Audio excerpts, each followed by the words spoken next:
In this video, I am going to show you how you can add borders to cells in Apple numbers in a spreadsheet. So this is one of the Apple numbers and one of the sheet is this one from this document, and here we see this is on cell. I want to create a border of these cells or these rows. So let's see how we can do this thing. To create the border or to add a border, at first we need to select the cells or cell which we want to add the border. Once the selection is there, then we have to come to this format tab.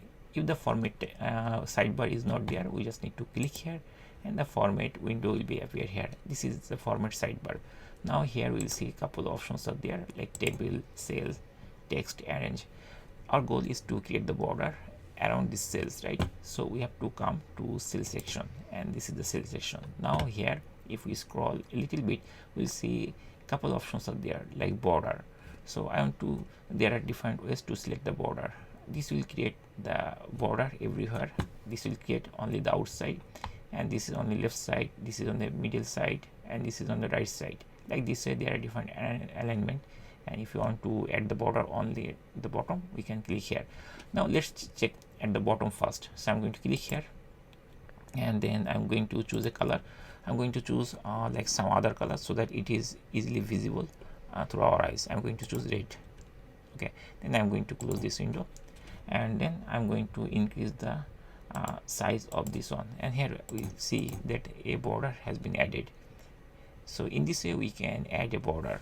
Now let's check how we can add the border around the whole cells. So again I'm going to select it, then I'm going to come format cells. Now this time I'm going to choose the first one, this one.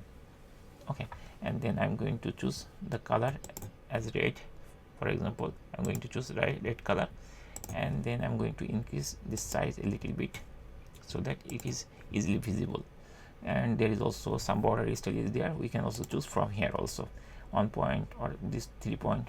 We can choose like for example 3 point, and also the style of this, whether it is dot or no border or this type of thing, we can also choose from here. Like for example dotted border we want it is choose that one, and then finally if we move our table, we'll see that the border has been added. And that's it. In this way we can easily add borders to cells in Apple numbers spreadsheet.